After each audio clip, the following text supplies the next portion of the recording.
সারা দেশে গণটিকাদানে কেন্দ্রে কেন্দ্রে উপচে পড়া ভিড়, বড় অংশই পিছিয়ে পড়া জনগোষ্ঠী।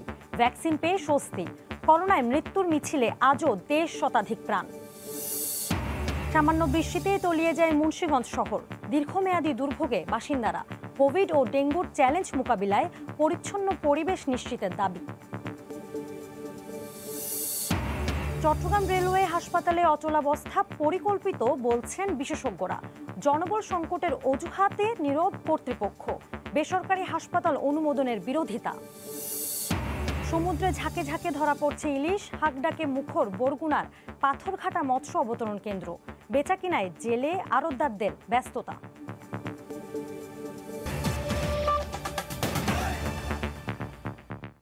বাংলা সময়ের সঙ্গে আছি আমি জেনিফার কামাল। কঠিন চ্যালেঞ্জ আর বারবার পরিকল্পনায় পরিবর্তন আনার পর অবশেষে মাঠ পর্যায়ে বাস্তব রূপ পেল সরকারের মহা আয়োজন। মহামারী কোভিড সংক্রমণ নিয়ন্ত্রণে সব শ্রেণীর মানুষকে টিকার আওতায় আনতে শুরু হলো গণ টিকাদান কর্মসূচি। প্রথম দিন যারা টিকা নিয়েছেন তাদের বড় অংশই পিছিয়ে পড়া জনগোষ্ঠী। প্রতিটি টিকা কেন্দ্রেই ছিল উপচে পড়া ভিড়। শনিবার সকাল থেকেই মানুষের দীর্ঘ সারি, নিবন্ধন নয়, কেবল জাতীয় পরিচয়পত্র নিয়ে আসলেই মিলছে কোভিড টিকা। কঠিন চ্যালেঞ্জ নিয়ে মাঠ পর্যায়ে বাস্তব রূপ পাওয়া বিশেষ ক্যাম্পেইন শুরুর দিনে চোখে পড়ে ব্যাপক সাড়া। সরকারের এ মহা আয়োজনের লক্ষ্য ছিল প্রান্তিক পর্যায় সহ সব শ্রেণীর মানুষকে টিকার আওতায় আনা। বাস্তবেও মিলেছে তার প্রতিফলন। ক্যাম্পেইনে টিকা নিতে আসা বড় একটি অংশই ছিল বস্তির বাসিন্দা, নিম্নবিত্ত সহ পিছিয়ে পড়া মানুষ, যাদের অনেকের কাছেই অনলাইন নিবন্ধন প্রক্রিয়া বেশ জটিল। টিকাটা নিয়ে আমার অনেক খুশি হয়েছে, মানে কোনো সিরিয়াল দেওয়া লাগছে না, কোনো রেজিস্ট্রেশন করা লাগছে না। সবাই তো রেজিস্ট্রেশন করতে পারে না, কারণ রেজিস্ট্রেশন করতে গেলে অনেক ঝামেলা হয়। দারণে বললো টিকা দিতে স্কুলের বগল চামকতা লাগে, টিকাটা দিয়ে পরে ডিউটির মেরে যাই। নাইট ডিউটি করছি তো, ডিউটি করে মানে ঘুমাই না, চলে এসেছি। কোনো ঝামেলা হয়নি, সুন্দরভাবে করে দিয়েছে, সহজ, খুব ভালো কাজ করছে যে গণ টিকা দিয়ে। তবে টিকা প্রত্যাশীদের ব্যাপক চাপে ফিরে যেতে হয় অনেককে। যারা ওই যে সিরিয়াল ফিল আপ করে নিয়ে নিয়েছে তো আর নিবে না। আজকে আর পাচ্ছি না, আবার কালকে সকালে 7টা-8টার দিকে এসে যদি সিরিয়াল পাই। স্বাস্থ্য অধিদপ্তর বলছে রাজধানীতে প্রতি ওয়ার্ডে একটি করে ক্যাম্পেইন কেন্দ্রের আওতায় সপ্তাহ জুড়ে চলবে টিকা কার্যক্রম। যারা আগে বিভিন্ন কেন্দ্রে নিবন্ধন করেও SMS পাননি, তারাও কেবল নিজ এলাকার ক্যাম্পেইন কেন্দ্র থেকে টিকা নিতে পারবেন। 28 দিন পরে 29তম দিনে আবার আমরা এখানে আসব এবং আমরা আবার এখানে ক্যাম্পেইন করব। সে সময় এমনও হতে পারে যে প্রথম ডোজের জন্য একটা ক্যাম্পেইন হবে, আবার দ্বিতীয় ডোজের জন্য আরেকটা ক্যাম্পেইন হবে। আমরা এই টিকা কার্যক্রম ইউনিয়ন পর্যায়ে নিয়ে গেছি, ওয়ার্ড পর্যায়ে নিয়ে গেছি সচেতন করার জন্য। 18,000 কেন্দ্রে আজকে টিকা দেওয়া হচ্ছে এবং এটা চলমান প্রক্রিয়া। This will continue. প্রাথমিকভাবে ক্যাম্পেইনে 32 লাখ মানুষকে টিকা দেওয়ার লক্ষ্যমাত্রা নির্ধারণ করা হয়। ফারুক ভূঁইয়া, রবিন, সময় সংবাদ, ঢাকা। এদিকে দেশের ইউনিয়ন পর্যায়ে টিকা নিতে কেন্দ্রে কেন্দ্রে প্রান্তিক জনগোষ্ঠীর ঢল নামে। প্রথম দিনেই উপচে পড়া ভিড়ে অগ্রাধিকার দেয়া হয় বয়স্ক, নারী ও প্রতিবন্ধীদের। সরকারের এই উদ্যোগের প্রশংসা করেন ভ্যাকসিন গ্রহীতারা। ব্যুরো ও জেলা প্রতিনিধির পাঠানো তথ্য ও ছবিতে রিপোর্ট। দেশজুড়ে প্রাণঘাতী করোনা ভাইরাসের বিরুদ্ধে লড়াইয়ের প্রস্তুতি এটি। কি বৃষ্টি আর কি দূরত্ব, সবই হার মেনেছে টিকা নিতে আসা মানুষের আগ্রহের কাছে। ভ্যাকসিন নিতে প্রতিটি কেন্দ্রে কেন্দ্রে প্রান্তিক জনগোষ্ঠীর ঢল নেমেছে। দেশের ইউনিয়ন পর্যায়ে সকাল থেকেই গণ টিকাদান কর্মসূচিতে সাড়া দিয়ে শত শত নারী পুরুষ ভিড় করেন টিকাদান কেন্দ্রে। উপচে পড়া ভিড়ে টিকা না পেয়ে হতাশ হয়ে ফিরে যেতে হয়েছে অনেককেই। এখানে দাঁড়া করা হচ্ছে টিকা দিবেন নাই, এখন তো 10টা টিকা জানো, তাহলে আমরা কোথায় যাবো? আগে তো টিকা নাই। তবে যারা টিকা পেয়েছেন এ উদ্যোগের প্রশংসা করেছেন তারা। জীবন মরণের প্রশ্ন ধরেন দেওয়াতে আমাদেরও সবারই সুবিধা, সুযোগ সুবিধা হয়েছে, আমরা বরাবর দিয়ে আসছি। টিকা দিলে নিলে কি হবে আর নিলে কি হবে না, এখন ওই সমস্যা জ্ঞানটা কাটে গেছে, এই জন্য দিয়ে দিলাম। টিকা দিলাম, দিয়ে খুশি হয়েছি।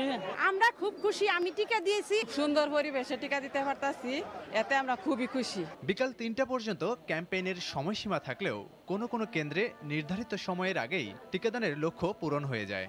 নিয়ম শৃঙ্খলা মেনে সিরিয়াল অনুযায়ী ক্রমিক অনুযায়ী তারা এসে টিকা গ্রহণ করছে। মনে করছিলাম যে কি হয়তো বা অনেকে এটা নিতে চাইবে না, কিন্তু আমরা দেখছি মোটামুটি আমি তো মনে করছি সবাই উৎসাহ।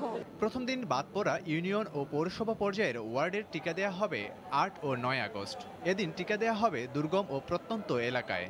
প্রথমে 1 কোটি টিকা দেওয়ার লক্ষ্য ঘোষণা করা হলেও তা কমিয়ে 32 লাখ করা হয়েছে। সকলেই যদি এই করোনা টিকা গ্রহণ করে তাহলে এই কেবলমাত্র করোনাকে আমাদের এই মোকাবেলা করা যাবে। হাজার হাজার লোক এসেছে আমাদের এইখানে, সবাইকে আজকে দেওয়া সম্ভব নয়, পর্যায়ক্রমে সবাই টিকার আওতায় আসবে। করোনায় আক্রান্ত ও মৃত্যু ঠেকাতে 14 কোটি নাগরিককে বিনামূল্যে টিকা দেওয়ার পরিকল্পনা রয়েছে সরকারের। এখন পর্যন্ত অ্যাস্ট্রাজেনেকা, মডার্না, ফাইজার ও সিনোফার্মের টিকা দেওয়া হচ্ছে। লাবিব হাসান, সময় সংবাদ।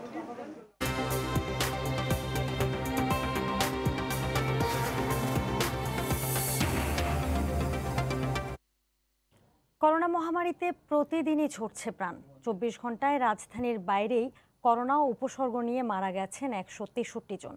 সর্বোচ্চ বরিশালে 18 জনের মৃত্যু হয়েছে। শনাক্তের হার বিবেচনায় 42.34% আক্রান্ত নিয়ে কোভিডের নতুন হটস্পট চাঁদপুর। রোগীর অতিরিক্ত চাপে শয্যার সংকটে হাসপাতালের মেঝেতেই চলছে চিকিৎসা। ব্যুরো প্রতিবেদক ও জেলা প্রতিনিধির পাঠানো তথ্য ও ছবিতে রিপোর্ট। দীর্ঘ হচ্ছে মৃত্যুর মিছিল। তীব্র শ্বাসকষ্ট নিয়ে বিভিন্ন হাসপাতালে ছুটছেন রোগীরা। অনেক ক্ষেত্রেই তাৎক্ষণিক মিলছে না আইসিইউ বেড, মেঝেতে রেখেই দেয়া হচ্ছে চিকিৎসা।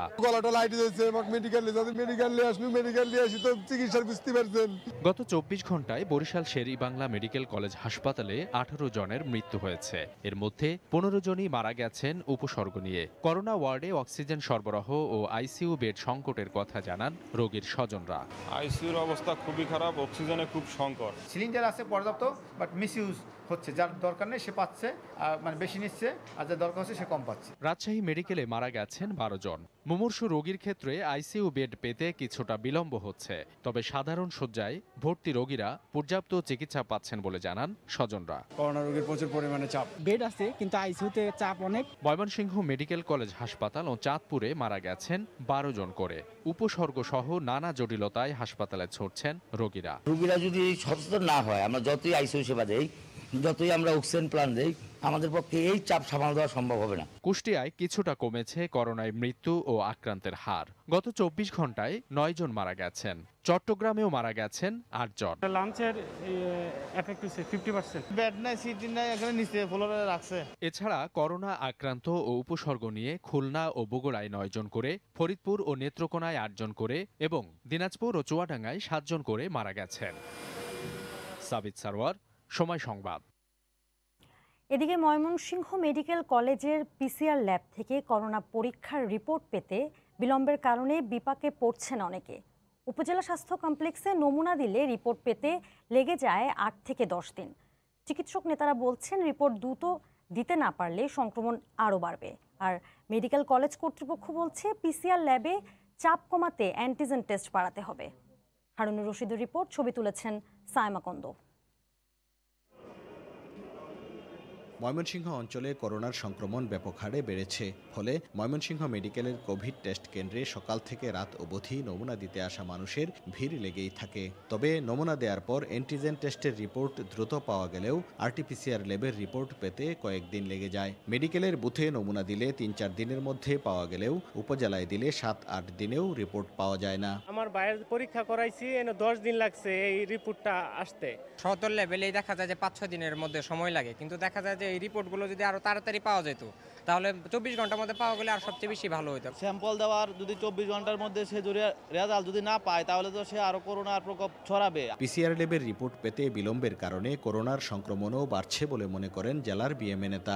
আরো 2টা মেশিন যদি ঠিক হয়ে যায় তাহলে সম্ভবত এটা কমানো যাবে। আর ময়মনসিংহ মেডিকেল কলেজের অধ্যক্ষ বলছেন পিসিআর ল্যাবে চাপ কমাতে র্যাপিড অ্যান্টিজেন টেস্টের সংখ্যা বাড়াতে হবে। পিসিআর ল্যাবের উপর আমাদের চাপটা কমানোর জন্য আমাদের র্যাপিড অ্যান্টিজেন টেস্ট করাটা খুবই জরুরি। হসপিটালের বাইরেও জন্য অন্য কয়েকটা সেন্টারে যেখানে র্যাপিড অ্যান্টিজেন টেস্ট করার ব্যবস্থা করা যায়, কারণ এই টেস্টটা অনেক সিম্পল এবং তাড়াতাড়ি রিপোর্ট দেওয়া যায়। ময়মনসিংহ মেডিকেল কলেজের মাইক্রোবায়োলজি বিভাগের পিসিআর ল্যাবে প্রতিদিন 1000-এরও বেশি নমুনা পরীক্ষা করা হচ্ছে। ময়মনসিংহ, শেরপুর, নেত্রকোনা, জামালপুর ছাড়াও টাঙ্গাইল ও গাজীপুরেরও কিছু নমুনা পরীক্ষা করা হয় এখানে। হারুনুর রশিদ, সময় সংবাদ, ময়মনসিংহ। সিআরবি এলাকায় বেসরকারি হাসপাতালের অনুমোদন নিয়ে যতটা সরব চট্টগ্রাম রেলওয়ে, ততটাই নীরব নিজ হাসপাতালকে কার্যকর করার ক্ষেত্রে। বিশেষজ্ঞরা বলছেন, পরিকল্পিতভাবে চট্টগ্রাম রেলওয়ে হাসপাতালে অচলাবস্থার সৃষ্টি করা হয়েছে। তবে জনবল সংকটের দোহাই কর্তৃপক্ষের। আশরাফুল আলমের ক্যামেরায় ফেরদৌস লিপির রিপোর্ট। চট্টগ্রাম রেলওয়ে হাসপাতাল, বৃহস্পতিবার ঘড়ির কাঁটা ঠিক সকাল 10:30। শুনশান নিস্তব্ধ এই জায়গা দেখে বোঝার উপায় নেই এটি একটি হাসপাতাল, যেখানে নেই কোনো রোগীর পদচারণা, ব্যস্ততা নেই চিকিৎসক, নার্স সহ সংশ্লিষ্টদের। হাসপাতালের ভেতরের অবস্থা দেখলেই বোঝা যায় এখানে চিকিৎসার কোনো লেশমাত্র নেই। 95 শয্যার বিশাল জায়গা জুড়ে থাকা এই হাসপাতাল মহামারীর কালেও রোগী শূন্য। হাসপাতালে চিকিৎসকের 16টি পদ থাকলেও বর্তমানে কর্মরত আছেন 3 জন। নেই কোনো বিশেষজ্ঞ চিকিৎসক, 10টি নার্স পদে কর্মরত আছেন মাত্র 2 জন। চিকিৎসক আছিল, ওষুধও আছিল, ডাক্তারও আছিল, এখন চিকিৎসা নাই, ওষুধও নেই, ডাক্তারও নেই। এর জন্য চকবাজার মেডিকেল যেতে হয়, এখানে ডাক্তার নেই, দেখিয়ে নেয়। দেশের নামকরা বিভিন্ন বেসরকারি প্রতিষ্ঠান এখানে স্থাপন করেছে বড় বড় হাসপাতাল, অথচ সম্পূর্ণ ভিন্ন চিত্র চট্টগ্রাম রেলওয়ে হাসপাতালের। বিশেষজ্ঞরা বলছেন, পরিকল্পিতভাবে ধ্বংসের দ্বারপ্রান্তে নিয়ে যাওয়া হয়েছে এই হাসপাতালকে। সবকিছুকে বাদ দিয়ে হাসপাতালটি মূলত অকেজ করার একটা চিন্তা রেলওয়ে রাখছে। রেলের মানুষের জন্য যে স্বাস্থ্য সেবাটা ছিল, এই সেবাটা সম্ভবত রেল দিতে চাইছে না। হাসপাতালের এমন বেহাল দশার কথা কয়েক দফা উপরে মহলে জানানো হয়েছে বলে জানান প্রধান চিকিৎসা কর্মকর্তা। কার্ডিওলজিস্ট দরকার, একজন মেডিসিন স্পেশালিস্ট দরকার, একজন গাইনি স্পেশালিস্ট দরকার, বা একজন সার্জারি স্পেশালিস্ট দরকার। বাংলাদেশ রেলের কোনো জায়গায় এই ধরনের পদগুলো না থাকায় রোগীরা এখানে এসে সেবা নেওয়ার জন্য আগ্রহী হয় না। মহামারীতে নগরীতে করোনা রোগীর চাপ বেড়ে যাওয়ায় রেলওয়ে এই হাসপাতালের একাংশে 100 শয্যার আইসোলেশন সেন্টার গড়ে তোলা হলেও এখানে শয্যা রয়েছে মাত্র 54টি, যেখানে বর্তমানে ভর্তি আছেন 3 জন। ফেরদৌস লিপি, সময় সংবাদ, চট্টগ্রাম। সামান্য বৃষ্টিতে মুন্সিগঞ্জ শহরে জলাবদ্ধতা তৈরি হয়। এতে জনদুর্ভোগ ছাড়াও পরিবেশ বিনষ্ট হচ্ছে। কোভিড ও ডেঙ্গুর চ্যালেঞ্জ মোকাবেলায় পরিচ্ছন্ন পরিবেশ নিশ্চিত করা দরকার বলে মনে করছে স্বাস্থ্য বিভাগ। বিস্তারিত নাসিরউদ্দিন উজ্জ্বলের রিপোর্টে, ক্যামেরায় ছিলেন আবু সাইদ। মুন্সিগঞ্জ শহরের প্রধান সড়কের মানিকপুরের এমন চিত্র। সামান্য বৃষ্টিতেই গুরুত্বপূর্ণ হাসপাতাল সড়কের এই অংশ তলিয়ে যায়। ঢাকা মুন্সিগঞ্জ সড়কের ফায়ার স্টেশন এলাকাটি এখন খালে রূপ নিয়েছে। 1994 সালে জুবলি খাল অপরিকল্পিতভাবে ভরাটের পর থেকেই শহরে জলাবদ্ধতা ভয়ঙ্কর রূপ ধারণ করে। এমনকি সদর উপজেলা কমপ্লেক্স ঘেঁষা শহরের ইদ্রাকপুর 2 নং সরকারি প্রাথমিক বিদ্যালয় কম্পাউন্ড এবং সড়কও তলিয়ে আছে পানিতে। চরম দুর্ভোগে এখন মানুষ।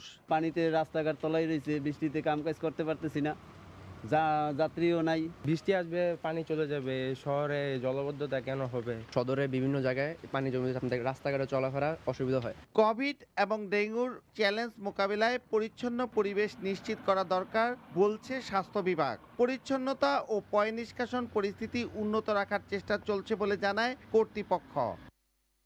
ড্রেনটা ন্যারো, পানি পাস হইতে সময় লাগে, আগের করা। উৎস মুখ শহর ও আশপাশের বেদখল খালগুলো উদ্ধারের দাবি শহরবাসীর। 10.85 বর্গ কিলোমিটারের মুন্সিগঞ্জ শহরে লক্ষাধিক মানুষের বসবাস। নাসিরউদ্দিন উজ্জ্বল, সময় সংবাদ, মুন্সিগঞ্জ। নিষেধাজ্ঞা আর প্রতিকূল আবহাওয়া শেষে আবারও কর্মচঞ্চল বরগুনার পাথরঘাটা মৎস্য অবতরণ কেন্দ্র। সমুদ্রে ধরা পড়ছে ইলিশ সহ সব ধরনের সামুদ্রিক মাছ। কেনাবেচাকে কেন্দ্র করে ব্যস্ত জেলে, পাইকার, আড়তদার ও শ্রমিকরা। প্রায় 3 মাস পর আবারও পাইকার, আড়তদার ও শ্রমিকদের ভিড়ে কর্মচঞ্চল বরগুনার পাথরঘাটার মৎস্য অবতরণ কেন্দ্র। সমুদ্র থেকে আসা ইলিশ সহ সব ধরনের সামুদ্রিক মাছ নিয়ে ছুটছেন শ্রমিকরা। হাঁকডাকে আড়তদাররা বিক্রি করছেন পাইকারদের কাছে। মাছ কিনেই দ্রুত দেশের বিভিন্ন স্থানে পাঠাতে শুরু হয় প্যাকেটিং। অবতরণ কেন্দ্রটি আবারও কর্মচঞ্চল হয়ে ওঠায় খুশি মৎস্যজীবীরা। 65 দিন যাওয়ার পর জেলেরা গেছিল, আবার ওই কিছু আবহাওয়া খারাপ হইলে সব কোটা আবার গাড়ি উঠে আইলো। এই তারপরে এই 2 দিন হয় কিছু মাছ হওয়া দিচ্ছে, এই কেনা বেচা চল। ভালো লাগতেছে, মার্কেটে মাছ হইলে দেখা যায় সবারই ভালো ইনকাম হয়। পাথর কাটা ভালো, এটা মনে করেন আমদানি শুরু হয়ে যায়। খাওয়ার মতো কোনো কায়দা নেই মানুষের। বড় মাছ 30, 35, 40 হাজার টাকা রেট, 500 গ্রাম, 600 গ্রাম, 700 গ্রাম, 800 গ্রাম। এদিকে কক্সবাজার চট্টগ্রামের তুলনায় মাছের পরিমাণ অনেকটাই কম, তাই পাইকার ও শ্রমিকদের অনেকেই মাছের অপেক্ষায় আছেন। গভীর সমুদ্রের বোটগুলায় কিছু কিছু মাছ পাইতেছে, আর কক্সবাজারে ওই এলাকায় মাছ বেশি হচ্ছে। মাছ নাই, মাছ আপনার যত শ্রমিক বা আমাদের পাইকার যে মাছ ওরে 3 ভাগের 1 ভাগ লোক কিনতে পারেন, আর লোকজন বইয়ে থাকে সব। বর্তমানে কেজি ওজনের ইলিশের মন 60 থেকে 65 হাজার টাকায় বিক্রি হচ্ছে। সময় সংবাদ, বরগুনা। বাংলার সময় আরও থাকছে, কিশোরগঞ্জের কটিয়াদীতে কীটনাশক ছাড়াই 12 মাসে হলুদ তরমুজ চাষে সফলতা। চলতি মৌসুমে 15 লাখ টাকা বিক্রির আশা, সহযোগিতার আশ্বাস কৃষি। লাইফ সাপোর্ট সুবিধা রয়েছে এমন 30টি অ্যাম্বুলেন্স উপহার পাঠিয়েছে ভারত। সকালে বেনাপোলে স্থলবন্দর কর্তৃপক্ষের কাছে এগুলো হস্তান্তর করা হয়। উপহারের 109টি বিশেষ অ্যাম্বুলেন্সের দ্বিতীয় চালান দেশে এলো। বেনাপোল প্রতিনিধি আজিজুল হকের তথ্য ও ছবি নিয়ে রিপোর্ট। বাংলাদেশকে 109টি অ্যাম্বুলেন্স উপহার দেবে ভারত। দেশটির প্রধানমন্ত্রীর এমন ঘোষণার পর দ্বিতীয় চালান এলো শনিবার। 30টি অ্যাম্বুলেন্স হস্তান্তর করা হয় বেনাপোল বন্দর কর্মকর্তাদের কাছে। কাগজপত্রের আনুষ্ঠানিকতা শেষে এগুলো পাঠানো হবে ঢাকায়। কাগজপত্রগুলো কমপ্লিট হলে বেনাপোল স্থলবন্দর থেকে ঢাকার উদ্দেশ্যে এই অ্যাম্বুলেন্সগুলো চলে যাবে। করোনাকালে বাংলাদেশও 5 ট্রাক ওষুধ পাঠিয়েছে ভারতে। পারস্পরিক এমন সহায়তাকে সম্পর্ক উন্নয়নে ইতিবাচক হিসেবে দেখছেন দুদেশের প্রতিনিধিরা। এই দেওয়া নেওয়া দুদেশের সম্পর্ক, বিভিন্ন আদান প্রদান, এই সম্পর্ক পাশাপাশি আমরা যে ব্যবসার সঙ্গে যুক্ত, এই ব্যবসাটা আরও বেশিভাবে ত্বরান্বিত হবে। উপহার দিয়ে আরেকবার প্রমাণ করলো যে ভারত এবং বাংলাদেশের ভিতরে একটি চরম বন্ধুত্বপূর্ণ সম্পর্ক, এবং এই সম্পর্কের আলোকেই বাংলাদেশ এবং ভারতের যে আমদানি রপ্তানি বাণিজ্য, এটাও অনেকাংশে বৃদ্ধি পাবে। এর আগে 21 মার্চ প্রথম চালানে একটি অ্যাম্বুলেন্স আসে বাংলাদেশে। উপহারের বাকি অ্যাম্বুলেন্সগুলো সেপ্টেম্বরের শেষের দিকে পর্যায়ক্রমে পৌঁছানোর কথা রয়েছে। সময় সংবাদ, বেনাপোল। অবশেষে পাবনা জেনারেল হাসপাতালে চালু হয়েছে কেন্দ্রীয় অক্সিজেন সরবরাহ ও নিবিড় পরিচর্যা কেন্দ্র আইসিইউ। সকালে হাসপাতাল চত্বরে নবনির্মিত অক্সিজেন ট্যাঙ্কারে অক্সিজেন পূর্ণ করার পর এই কার্যক্রমের উদ্বোধন করেন সদর আসনের সংসদ সদস্য গোলাম ফারুক প্রিন্স। এখন থেকে করোনা আক্রান্ত সহ যে কোনো মুমূর্ষু রোগী পাবনাতে আইসিইউ, ভেন্টিলেটর, হাই ফ্লো নাজেল ক্যানোলার মাধ্যমে উচ্চ প্রবাহের অক্সিজেন সেবা পাবেন বলে জানিয়েছে কর্তৃপক্ষ।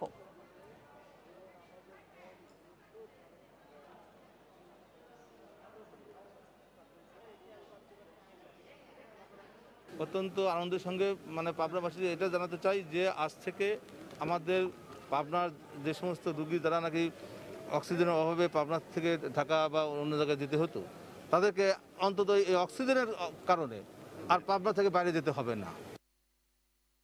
নাটোরে প্রধানমন্ত্রীর আশ্রয়ণ প্রকল্পের মাধ্যমে গৃহহীনদের ঘর দেওয়ার পর এবার চলছে কর্মসংস্থানের আয়োজন। এজন্য পুরোদমে চলছে প্রশিক্ষণ। এছাড়া প্রতিটি আশ্রয়ণ প্রকল্পে তৈরি করা হচ্ছে শিশু পার্ক, প্রশিক্ষণ এবং বিনোদন পার্ক পেয়ে খুশি উপকারভোগীরা। নাটোর প্রতিনিধি আল মামুনের তথ্য ও ছবি নিয়ে রিপোর্ট। উপহারের ঘর পাওয়া লোকগুলোর জন্য প্রয়োজন ছিল কর্মসংস্থান। সাংসারিক কাজের বাইরে তেমন কাজ না থাকায় অলস সময় কাটাতেন অনেক গৃহিণী। শুধু সময় পারি নয়, এবার বাড়তি আয়ের পথও তৈরি হলো নাটোরের আশ্রয়ণ প্রকল্পে। সে লক্ষ্যে ব্লক বাটিক ও হস্তশিল্পের প্রশিক্ষণ দেওয়া হচ্ছে নারীদের। ট্রেনিং পাইছি, কাজ শিখেছি, কাজ শিখে আমরা এখন খুব সুন্দরভাবে যাপন জীবন কাটাচ্ছি। সরকারি সুবিধা অসুবিধা এখানে যা আসে আমরা সবার আগে পাই, এটা সরকার অনেক ভালো করছে আমাদের জন্য। জেলা প্রশাসনের ব্যবস্থাপনায় উপজেলা মহিলা বিষয়ক কর্মকর্তার কার্যালয়ে কাজটি শুরু করেছে। পরে পুরুষদেরও কর্মসংস্থানের জন্য প্রশিক্ষণ দেওয়ার কথা জানান সংশ্লিষ্টরা। দর্জি সংশ্লিষ্ট যে বিষয়গুলো আছে সেই বিষয়গুলো এবং খ্রিস্টান শোকেজের উপরে আমরা 15 দিন ব্যাপী প্রশিক্ষণ দিতে চাই। ট্রেনিং শেষে আমরা চাইব প্রত্যেককে জেলা পরিষদের অর্থায়নে একটি করে সেলাই মেশিন দেওয়ার জন্য। এদিকে মিনি শিশু পার্ক তৈরি করে বিনোদনেরও ব্যবস্থা করেছে জেলা প্রশাসন। বিভিন্ন ধরনের রাইড পেয়ে খুশি কেন্দ্রের শিশুরা। জায়গা পাইছি না, এখন আসে খুব খুশি হয়েছি। কোনো খেলার জায়গা আসিল না, এখন বাড়ির পাশে খেলার জায়গা হয়েছে। সব ধরনের সুযোগ সুবিধা নিয়ে আশ্রয়ণ প্রকল্পটিকে দেশের জন্য মডেল হিসেবে গড়ে তোলার কথা জানান জেলা প্রশাসক। বিভিন্ন ধরনের সুযোগ সুবিধা নির্মাণ করছি যাতে তাদের মানসিক বিকাশ ভালোভাবে ঘটতে পারে। আমরা চাচ্ছি সারা দেশে যে আশ্রয়নের ঘর নির্মাণ হয়েছে নাটোর জেলায় একটি মডেল হবে। প্রকল্পের মাধ্যমে জেলার 7টি উপজেলায় 1939টি ভূমিহীন পরিবার পেয়েছে পাকা বাড়ি। সময় সংবাদ, নাটোর। পাবনায় সাংবাদিকদের বিরুদ্ধে দায়ের করা মামলা প্রত্যাহারের দাবিতে মানববন্ধন করেছেন গণমাধ্যম কর্মীরা। দুপুরে শহরের আব্দুল হামিদ সড়কে মানববন্ধনে বক্তারা অবিলম্বে মামলা প্রত্যাহারের দাবি জানান। তারা 8 মার্চ বেড়া উপজেলার নাটিয়াবাড়িতে এমপির ভাতিজা পরিচয় দেওয়া এক ব্যক্তির বাড়িতে অস্ত্র কারখানার সন্ধান পায় পুলিশ। এ নিয়ে সংবাদ প্রকাশ হলে সাংবাদিক সৈকতের বিরুদ্ধে মামলা দায়ের করেন পাবনা 2 আসনের সাবেক সংসদ সদস্য আজিজুল হক আরজু।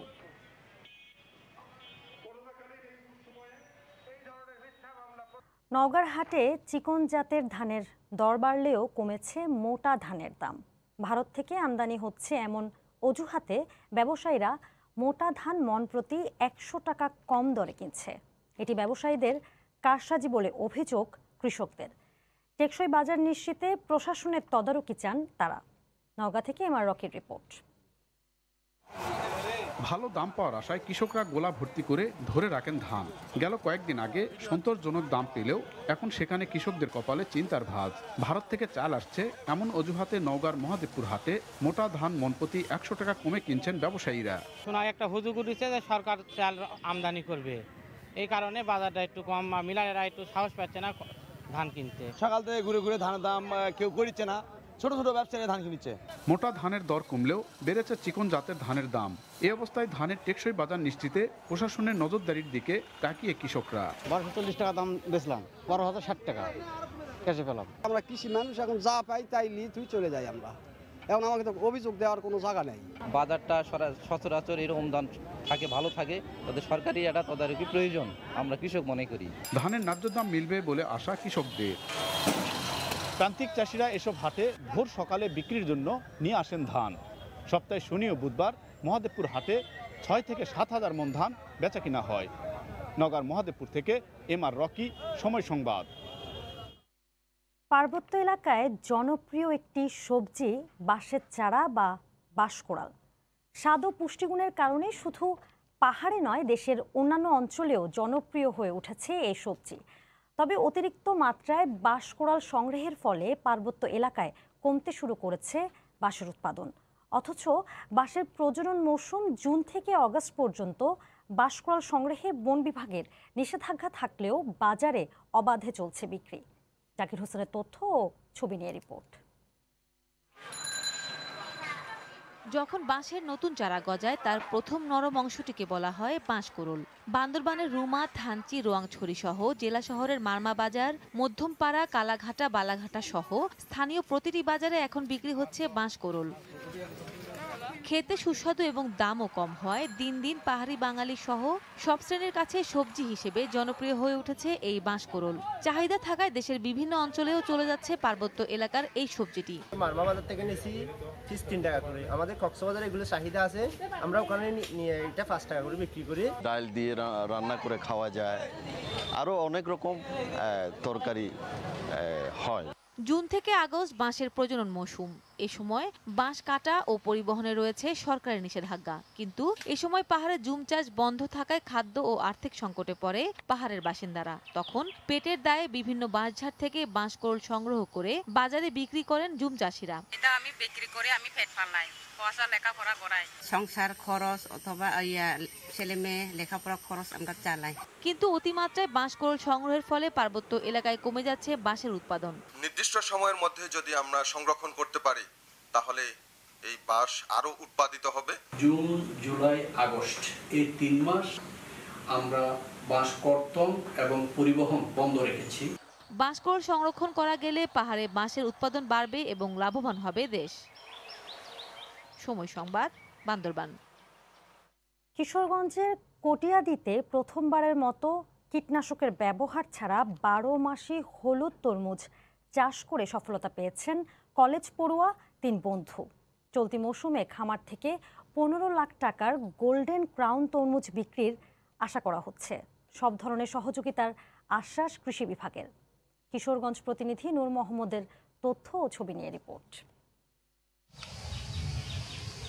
বিস্তীর্ণ এলাকা জুড়ে এমন হলুদ চোখে পড়ে কটিয়াদী উপজেলার করগাঁও এলাকার দেউপাশাবাগ গ্রামে। ব্যতিক্রমী ধরনের এ তরমুজের ফলনও বেশ ভালো হয়েছে এবার। কলেজ পড়ুয়া 3 বন্ধু রাকিব, আকাশ ও রহমতুল্লাহ 3 জনের নামের প্রথম অক্ষর দিয়ে গড়ে তোলেন RAR নামে কৃষি খামার। গত রমজানে 5 বিঘা জমি লিজ নিয়ে শুরু করেন তরমুজ চাষ। প্রথমবারের উদ্যোগেই লাভের মুখ দেখায় এবার শুরু করেন হলুদ রঙের গোল্ডেন ক্রাউন আবাদ। এবছর 7 একর জমি থেকে 15 থেকে 20 লাখ টাকার তরমুজ বিক্রির আশা উদ্যোক্তাদের। এবছর আবহাওয়া যদি উনি করলে থাকে তাহলে আমরা ভালো একটা বাজারটা যদি ভালো হয় তাহলে আমরা ভালো একটা কিছু করতে পারবো। আশা করা যায় খুব ভালো একটা দাম পাবো এটার, আর ইনশাল্লাহ ভালো বেনিফিট হতে পারে। আর তাদের সফলতা দেখে 12 মাসি এ সুস্বাদু তরমুজ চাষে আগ্রহী হয়ে উঠেছেন এলাকার অনেক তরুণ। গতবার তরমুজ চাষ করছি তো ভালো ফলন পেয়েছি। ভালো ফলন পাওয়াতে আমরা বাজারে 8 লক্ষ টাকার মতো বিক্রি করেছি। একটা প্রতিভা জাগছে যে 3 বন্ধু একটা প্রজেক্ট খুলছে, আমারও এরকম একটা প্রজেক্ট খোলার সিস্টেম বা একটা সিচুয়েশন করতেছি। শিক্ষিত যুবকদের এমন উদ্যোগে খুশি কৃষি বিভাগ। পরামর্শ, নির্দেশনা সহ যে কোনো সহযোগিতা করারও আশ্বাস তাদের। কৃষি বিভাগের পক্ষ থেকে তাদেরকে নানা রকম প্রযুক্তিগত সহায়তা দিচ্ছি এবং আশা করি তাদের সাফল্য ধরে রাখার ক্ষেত্রে আমাদের সহযোগিতা অব্যাহত থাকবে। প্রতিটি তরমুজ বিক্রি হচ্ছে 150 থেকে 200 টাকায়। তরমুজ ছাড়াও তাদের খামারে চাষ হচ্ছে উন্নত জাতের শসা ও পেঁপে। সময় সংবাদ, কিশোরগঞ্জ। বাংলাদেশ অস্ট্রেলিয়া সিরিজের খবর। ঐতিহাসিক সিরিজ জয়ের পর স্বপ্নযাত্রা অব্যাহত রাখতে চতুর্থ টি-20তে অস্ট্রেলিয়ার বিপক্ষে টসে জিতে ব্যাটিং করছে বাংলাদেশ। এই মুহূর্তে মিরপুর শেরে বাংলা জাতীয় স্টেডিয়ামে আছেন রিপোর্টার মাহবুব রিমন। 2 দলের সবশেষ খবর জানতে সরাসরি চলে যাচ্ছি তার কাছে। রিমন, জেনিফার, যেন একই চিত্রনাট্যের পুনরাবৃত্তি হচ্ছে মিরপুরের হোম অফ ক্রিকেটে। প্রথম যে 3 ম্যাচ, সে ম্যাচে আমরা প্রথম 3 ম্যাচে আসলে আমরা দেখেছি যে বাংলাদেশ দল যখনই ব্যাটিংয়ে নেমেছে সে ওপেনিং কলাপস করেছে। বিশেষ করে আজকে সৌম্যর কথা আলাদা করে বলতে হয়। প্রথম 3 ম্যাচে আসলে খুব বাজেভাবে আউট হওয়ার পরে সবাই ধারণা করেছিল হয়তোবা যেহেতু বাংলাদেশের সিরিজ জয় হয়ে গেছে সৌম্যর বিকল্প হয়তো মিথুন কিংবা মোস্তাদেক হোসেন সৈকতকে দেখা যাবে, কিন্তু তেমনটা কিন্তু আমরা দেখতে পারিনি। এবং প্রথম 3 ম্যাচে সৌম্য সরকার যেভাবে আউট হলেন আজকেও কিন্তু ঠিক একইভাবে খুব বাজে একটি শট খেলে আউট হয়ে গিয়েছেন। এবং আপনি জানেন যে সামনে নিউজিল্যান্ড আসবে বাংলাদেশের, এরপরে টি-20 বিশ্বকাপ। এই জায়গাটিতে কিন্তু এখনও কাজ করার অনেক কিছু রয়েছে বাংলাদেশের। আজকে কিন্তু সাকিব আল হাসানও ব্যর্থ হয়েছেন। সাকিব আল হাসান 26 বল খেলে মোটে 15 রান করেছেন। এবং মাহমুদুল্লাহ রিয়াদ তিনিও কিন্তু আসলে একেবারে সুইপসন, যিনি কিনা এবারের সিরিজে প্রথমবারের মতো খেলতে নামছেন, সেই সুইপসনের বলে আউট হয়ে ফিরে গেছেন। এখন যেটা করতে হবে বাংলাদেশকে সংগ্রহটা আসলে যত বড় করতে হয়, কারণ একটা বিষয় কিন্তু একটু বলে রাখতে চাই জেনিফার, প্রথম যে 3 ম্যাচ হয়েছে কিন্তু 3 নম্বর উইকেটে, আজকের ম্যাচটা কিন্তু হচ্ছে 7 নম্বর উইকেটে, যে উইকেটে কিন্তু রান আছে। এবং এই ম্যাচ জিতলে বাংলাদেশের যে 120 করেই আগে যে বাংলাদেশ ম্যাচগুলো জিতেছে, এই ম্যাচ কিন্তু আরও বেশি আসলে বাংলাদেশকে করতে হবে। এই বিষয়টা কিন্তু আসলে বাংলাদেশকে মাথায় রাখতে হবে। আরেকটা বিষয় একটু বলে রাখতে চাই, সেটা হচ্ছে গিয়ে আজকে আমরা যেমনটা দেখছিলাম স্পিনাররা কিন্তু একটা বাড়তি ধরনের টান পাচ্ছে। সুইপসন এবং অ্যাস্টন এগার দুজনে কিন্তু দারুণ বল করছেন। সেক্ষেত্রে কিন্তু মূল দায়িত্বটা বাংলাদেশ দলকে নিতে হবে, বাংলাদেশ দলের স্পিনারদের। যদিও মুস্তাফিজ সামনে থেকে নেতৃত্ব দিয়েছেন, এখন আসলে যে সংগ্রহটা রয়েছে সেই সংগ্রহটাকে বাংলাদেশ যত বড় করতে পারে, 140 কিংবা 150, যদিও আসলে এই মরা উইকেটে সেই টার্গেটটা খুব একটা বড় হয় কিনা সেটাও দেখার বিষয়। তবে বাংলাদেশ দলের যে ব্যাটসম্যানরা রয়েছেন, বিশেষ করে বাংলাদেশের যে লেজ শামীম পাটোয়ারি রয়েছেন, আফিফ হোসেন ধ্রুব রয়েছেন, বাংলাদেশ তাদের স্কোরটা আসলে যত বড় করতে পারে সেটি আসলে দেখার বিষয়। জেনিফার, আরেকটি বিষয় সেটি হচ্ছে গিয়ে এই অস্ট্রেলিয়ার ব্যাটসম্যানরা কিন্তু একেবারেই ফর্মে নয়। সেক্ষেত্রে কিন্তু বাংলাদেশের বোলারদের শুরু থেকেই উইকেটের টুটি চেপে ধরতে হবে। তবে তার আগে যে চ্যালেঞ্জিং একটা টার্গেট বাংলাদেশের ব্যাটসম্যানদের, সেটাকে দিতে হবে। তবে একটা বিষয় বারবার ঘুরে ফিরে আসছে সৌম্য সরকার এবং সৌম্য সরকারের যে ব্যাটিং, তো আরও একটি উইকেটের আসলে পতন হয়েছে। আফিফ হোসেন ধ্রুব, যিনি কিনা প্রথম 3 ম্যাচে দারুণ ব্যাট করেছেন, সেই আফিফ হোসেন ধ্রুবর কাঁধে আসলে বাংলাদেশ দলের দায়িত্ব, এবং সে দায়িত্বটা কতদূর আসলে টেনে নিতে পারেন। আরেকটা বিষয় একটু বলে রাখতে চাই, মিরপুরে কিন্তু এই মুহূর্তে আমরা হালকা মেঘ দেখতে পাচ্ছি। সেক্ষেত্রে কিন্তু আসলে বাংলাদেশ বৃষ্টির সম্ভাবনা না থাকলেও কিন্তু হালকা আমরা মেঘ দেখতে পাচ্ছি। পরবর্তীতে আসলে জানা যাবে সে মেঘের কি অবস্থা হয়। তো জেনিফার, এই ছিল আমার কাছে মিরপুর থেকে সবশেষ। চতুর্থ টি-20তে অস্ট্রেলিয়ার বিপক্ষে টসে জিতে ব্যাটিং করছে বাংলাদেশ। সে বিষয়ে মিরপুর শেরে বাংলা জাতীয় স্টেডিয়াম থেকে আমাদের খবর জানাচ্ছিলেন সহকর্মী মাহবুব রিমন। বাংলার সময়ের শীর্ষ সংবাদগুলো জানিয়ে দিচ্ছি আরেকবার। সারা দেশে গণটিকাদানে কেন্দ্রে কেন্দ্রে উপচে পড়া ভিড়, বড় অংশই প্রান্তিক জনগোষ্ঠী। ভ্যাকসিন পেয়ে স্বস্তি, করোনায় মৃত্যুর মিছিলে আজও 261 প্রাণ। সামান্য বৃষ্টিতে তলিয়ে যায় মুন্সিগঞ্জ শহর, দীর্ঘমেয়াদী দুর্ভোগে বাসিন্দারা। কোভিড ও ডেঙ্গুর চ্যালেঞ্জ মোকাবিলায় পরিচ্ছন্ন পরিবেশ নিশ্চিতের দাবি। এই ছিল বাংলার সময়, সঙ্গে থাকুন সময়।